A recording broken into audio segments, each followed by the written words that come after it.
Madam जी, महासचिव आदरणीय कुंदन सिंह शास्त्री जी और मंच पर विराजमान सभी गणमान्य व्यक्ति और यहाँ पर उपस्थित बुजुर्गों, नौजवान मित्रों, मेरी मातृ, आप सब लोगों ने स्वागत किया, अभिनंदन किया, उसके लिए मैं हाथ जोड़कर आपका बहुत बहुत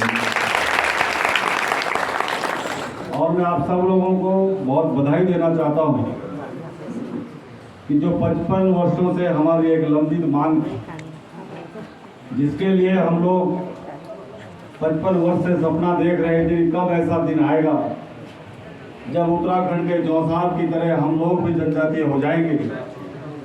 और वो सपना माननीय मोदी जी ने 14 तारीख को पूरा कर दिया है, उसके लिए मैं आप सबको बहुत बधाई देता हूँ। मैं आपके इस मंच से हमारे देश के बहुत ही लोकप्रिय प्रधानमंत्री माननीय नरेंद्र मोदी जी का, हमारे देश के गृह मंत्री आदरणीय अमित शाह जी का, भारतीय जनता पार्टी के राष्ट्रीय अध्यक्ष आदरणीय जगत प्रकाश नड्डा जी का विशेष रूप से आभार व्यक्त करता हूं, क्योंकि ये काम केंद्र से होना था और दिल्ली की सरकार जब कैबिनेट में जब तक अप्रूव नहीं करती तब तक ये काम नहीं होना था। इसलिए मैं उनका विशेष आभार, आप सबकी तरफ से मैं उनका बहुत बहुत आभार व्यक्त करता हूँ। मैं आभार व्यक्त करना चाहता हूँ हिमाचल प्रदेश के मुख्यमंत्री आदरणीय जयराम ठाकुर जी का। शायद अगर जयराम ठाकुर जी इस प्रदेश के मुख्यमंत्री ना बनते तो शायद हमें आज जो आज खुशी का पल है, शायद हमको आज ये नहीं मिलेगा, क्योंकि उनको पता है जो किसान के बेटे हैं, मजदूर के बेटे हैं, वो जानते हैं कि पहाड़ों में क्या दिक्कत होती है, पहाड़ों का क्या दर्द है। और उन्होंने शिलाई में आकर खुद अपने आप को कहा था कि मुझे भी आटी महसूस होता है कि मैं भी आप लोगों के बीच का भाई हूँ, मैं भी आटी महसूस होता हूँ। इतना प्रयास माननीय मुख्यमंत्री जी ने किया, मुझे नहीं लगता कि आज तक किसी ने उतना प्रयास इस विषय को लेकर किया। मैं माननीय सांसद जी भाई सुरेश कश्यप जी का भी आभार व्यक्त करना चाहता हूँ, पूर्व में रहे सांसद सुरेंद्र कश्यप जी का भी मैं बहुत आभार व्यक्त करना चाहता हूँ। सब लोगों के सहयोग से आज हमें ये खुशी मिली है और इस खुशी को आज हम मना भी रहे हैं और मनानी भी चाहिए। लेकिन मैं कुछ बातें आपको बताना चाहता हूँ किस प्रकार से ये सारी प्रक्रिया हुई। हमारी केंद्रीय हाटी समिति के सभी लोगों ने जिस प्रकार से प्रयास किया और उस प्रयास में क्या क्या दिक्कतें आई वो आप सब लोग भी जानते हैं। 2018 में जब भारतीय जनता पार्टी की सरकार बनी, माननीय जयराम ठाकुर जी प्रदेश के मुख्यमंत्री बने, मैंने उनसे एक निवेदन किया। मैंने उनको कहा कि हमारी एक बहुत पुरानी मांग है, 50 वर्ष से अधिक का समय हो गया है। जिस प्रकार से उत्तराखंड का जौसार का क्षेत्र 1967 में जनजातीय हो गया था, हम लोग भी वही मांग कर रहे हैं। बीच में मात्र एक टॉस नदी है, हमारी रिश्तेदारियां उनके साथ है, हमारा रहन सहन, हमारा पहनावा, हमारी संस्कृति सब एक जैसी है। लेकिन उस वक्त उत्तराखंड का जौसार जो जनजातीय हो गया और हम लोग उस वक्त रह गए। ये भी सब नौजवानों को मालूम होना चाहिए कि हम उस वक्त क्यों रह गए, कौन लोग यहाँ पर सत्ता में थे, कौन लोग इस क्षेत्र का प्रतिनिधित्व कर रहे थे। अगर उस वक्त हम लोग जनजातीय हो जाते तो आज हम में से बहुत सारे लोग बहुत अच्छी सरकारी नौकरियों में होते, हमको किसी प्रकार की समस्या नहीं है। आज आप उत्तराखंड जौसार में जाकर देखिए, 500 से अधिक वहाँ पर क्लास 1 अफसर लगे हुए हैं और क्लास 2, क्लास 3, 4 में तो हजारों लोग नौकरियों में लगे हुए हैं। हर घर से 3-3, 4-4, 5-5 लोग नौकरी में हैं। जो भी लड़का वहाँ पर पढ़ता है, जो भी बेटी वहाँ पर पढ़ाई पूरी करती है, उसको रोजगार मिल जाता है। इतना बड़ा फायदा हमारे को इस काम से हुआ है जो माननीय जयराम ठाकुर और हमारे केंद्र के नेतृत्व ने किया है। आपको याद होगा जब ये लड़ाई आगे बढ़ी तो माननीय मुख्यमंत्री जी ने मुझे कहा कि इस विषय को आप मत छेड़िए, आज की परिस्थिति नहीं है कि आपको जनजातीय का दर्जा मिल जाएगा, क्योंकि आज आपके क्षेत्र में क्या कमी है। सड़कें यहाँ पर है, अस्पताल यहाँ पर है, सारे दफ्तर यहाँ पर है, सड़कें हैं, बिजली है, पानी है, 4-4 कॉलेज आपके विधानसभा के अंदर है, 2-2 एसडीएम है, 2-2 पीडीओ के ऑफिस है, 2-2 बीएमओ के ऑफिस है। आपको आपके यहाँ आज सारी सुविधाएं हैं। अगर कहीं कमीशन दोबारा आपका क्षेत्र का सर्वे करने आ गया तो आपको कभी कुछ नहीं मिलेगा। मैंने उनसे निवेदन किया कि आपको ये लड़ाई लड़नी होगी। केंद्रीय हाटी समिति के लोगों ने मुझसे कहा कि आप इस लड़ाई को आगे बढ़ाइए।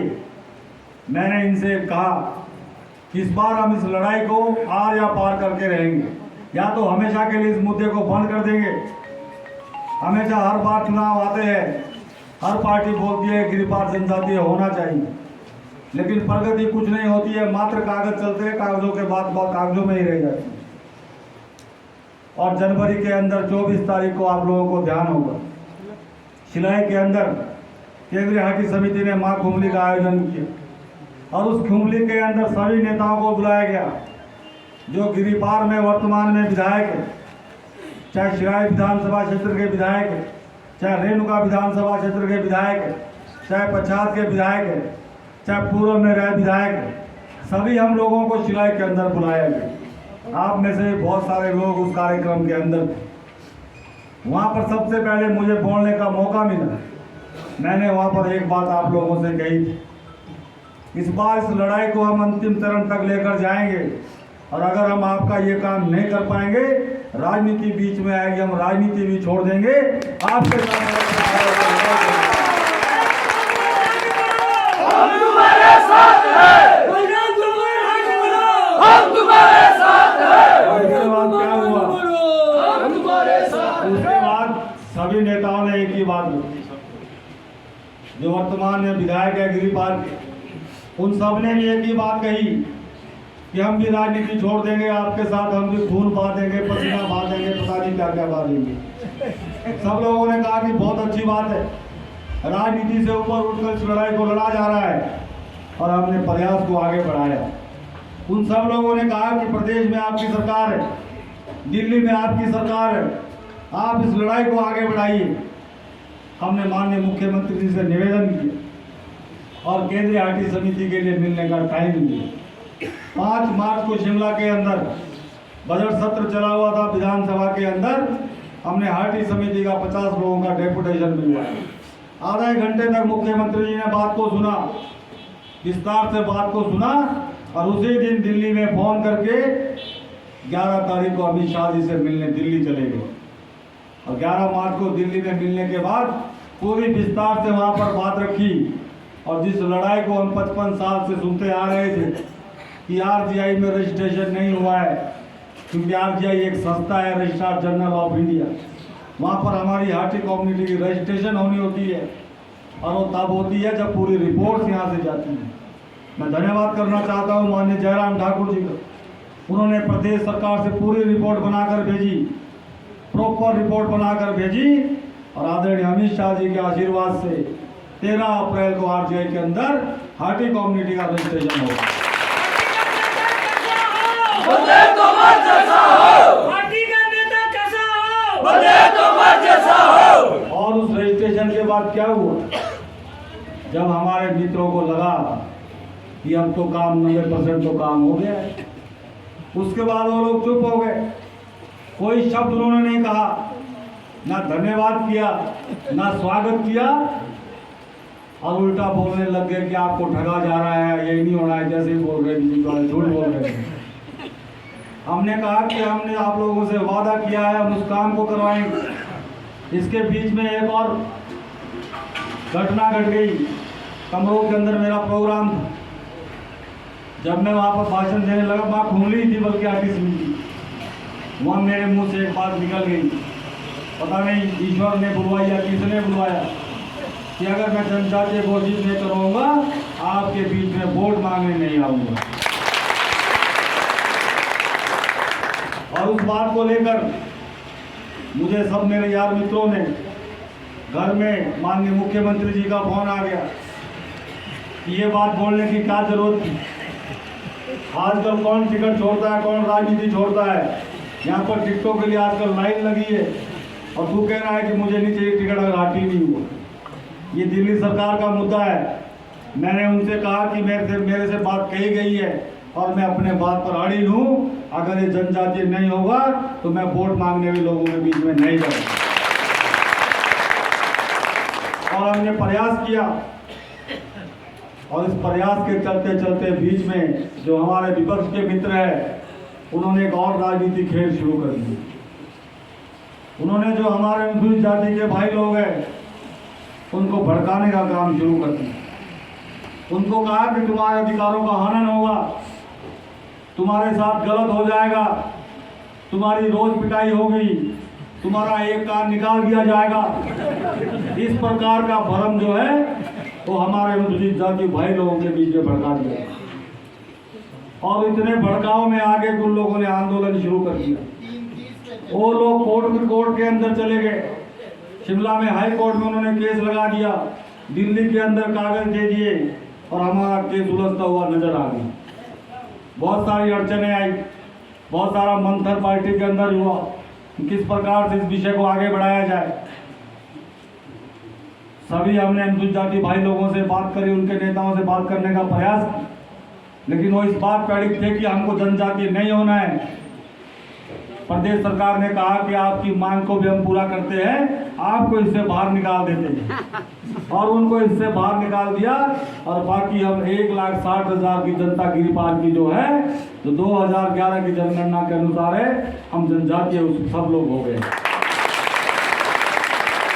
ये सब कुछ होने के बाद भी आज जो हमारे क्षेत्र का प्रतिनिधित्व कर रहे हैं, जिनको 60 वर्ष हो गए, उनको भी इस बात का धन्यवाद करना चाहिए।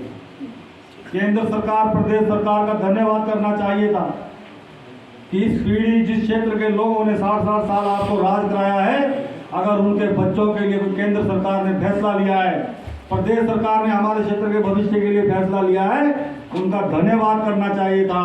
लेकिन आज भी वो भ्रम की स्थिति पैदा कर रहे हैं।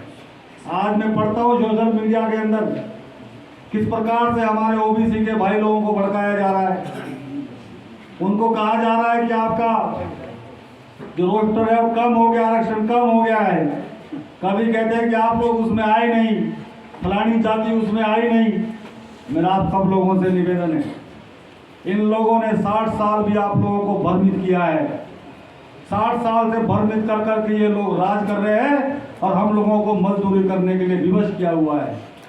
लेकिन आज वो घबरा गए कि आज हमारा नौजवान आने वाले समय में जैसे नोटिफिकेशन आएगी, उसके तुरंत बाद आप लोगों को लाभ मिलने शुरू हो जाएंगे।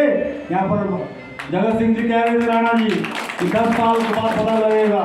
10 साल बाद नहीं, आपको तुरंत पता लगेगा। हमारे जो बच्चे अभी पढ़ रहे हैं, जैसे ही वो टेस्ट देंगे, सबके सब बच्चे, उनको अच्छा रोजगार मिलेगा। बहुत जल्दी ऐसा हमारे क्षेत्र में होने वाला है।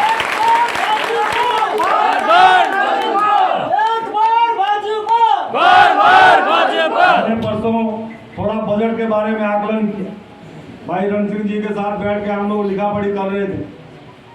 हमने देखा कि अभी तक हिमाचल प्रदेश के अंदर 3,92,000 की जनजातीय की आबादी थी, जिसमें आपका किन्नौर, लाहौल स्पीति, पांगी, भरमौर सब आता है।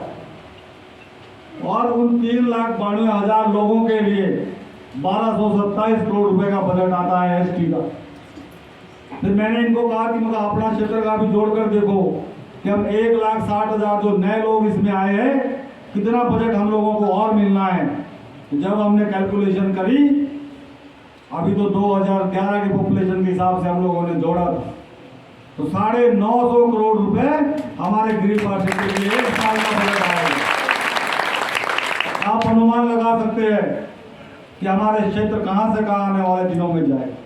तो मेरा आप सब लोगों से एक ही निवेदन है, किसी के भरम में मत आना। किसी का दर्द है, शिकायत है, उसको हम पूरी करेंगे। चाहे हमारे ओबीसी भाइयों का कोई संशय, चाहे हमारे अनुसूचित जाति भाई लोगों का संशय है। आज मुझे परसों से लेकर हमारे अनुसूचित जाति भाई लोगों के बहुत फोन आ रहे हैं कि जी हमको गुमराह किया गया है, हम लोग भी जनजातीय होना चाहते हैं। मैंने उनसे भी कहा है कि हमने पहले भी आप लोगों से निवेदन किया था कि आपके अधिकारों की लड़ाई भी हम लोग लड़ेंगे। आप किसी के बहकाव में मत आए। माननीय मुख्यमंत्री जी ने भी हर मंच से कहा था कि हम आपकी लड़ाई को लड़ेंगे, आपके अधिकारों का हनन नहीं होने देंगे, लेकिन आप सही मंच पर आकर बात करें। इसलिए मेरा उनसे भी निवेदन है, जो आपका भी हक होगा, आप अगर आप चाहेंगे कि हमको भी जनजातीय होना है, तब आपके लिए भी लड़ाई लड़ेंगे, क्योंकि दिल्ली के अंदर अभी 2024 तक माननीय नरेंद्र मोदी जी की सरकार है। आप हमें मजबूत कीजिए, आपकी हक की लड़ाई भी हम लोग लड़ेंगे। अपने क्षेत्र को पूरा अधिकार हम दिलाना चाहते हैं।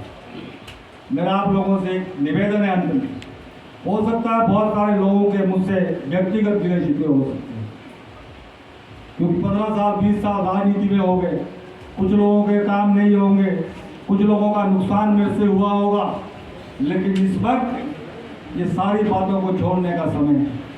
हमारे बच्चों के भविष्य का सवाल है। जिन सरकार ने, जिस नेता ने, जिस प्रदेश के मुख्यमंत्री ने, जिस देश के प्रधानमंत्री जी ने हमारी पीढ़ियों पीढ़ियों का उद्धार कर दिया है, उसका कर्ज भी हमको सोच समझ वापस करना है, वरना तो हम लोगों को भगवान भी माफ नहीं करेगा। क्योंकि आप देखना, आने वाले समय में हमारी इस पीढ़ी की बात नहीं, आने वाली कई पीढ़ियों तक जो है हमारा जो नौजवान है, जो हमारे बच्चे हैं, वो सब बहुत सुखद जीवन जिएंगे। विकास में भी हमारा क्षेत्र आगे जाएगा, हर क्षेत्र में हमारा क्षेत्र आगे बढ़ेगा। ये निवेदन मुझे आप लोगों से करना है कि जिस प्रकार से आपने पहले भी मुझे प्यार दिया, आशीर्वाद दिया है, और आपकी ताकत से ही मुझे लड़ाई लड़ने की ताकत आती है। जब आपका सहयोग मेरे साथ होता है, आपका आशीर्वाद मेरे साथ होता है, आपका प्यार मेरे साथ होता है, तो मुझ में भी शक्ति आती है लड़ाई लड़ने की। इसीलिए हमने इतनी बड़ी लड़ाई भी, चुनाव हार कर भी हमने लड़ाई को जीता है, मात्र आप लोगों के आशीर्वाद से जीता है, आप लोगों के सहयोग से जीता है। तो मेरा ये निवेदन है कि सभी लोगों से कि इस बार पार्टी से ऊपर उठकर, चाहे कोई कांग्रेस का विचारधारा के लोग हैं, चाहे भारतीय जनता पार्टी के विचारधारा के लोग हैं, इस बार सिर्फ हमको एक बात से माननीय जयराम ठाकुर जी को वोट देना है कि आपने हमारी पीढ़ियों पीढ़ियों का उद्धार कर दिया है, उसका कर्ज हम इस बार चुका कर रहेंगे। ये निर्णय हम लोगों को आज लेना है, और आप सब लोग सभी के घर घर में जाकर ये बात करें कि इस बार का जो निर्णय हुआ है, विकास की हमने पहले भी 5 साल में इस विधानसभा के अंदर कोई कमी नहीं रखी है। जो आप लोगों ने मांगा वो हमने आप लोगों को दिया है।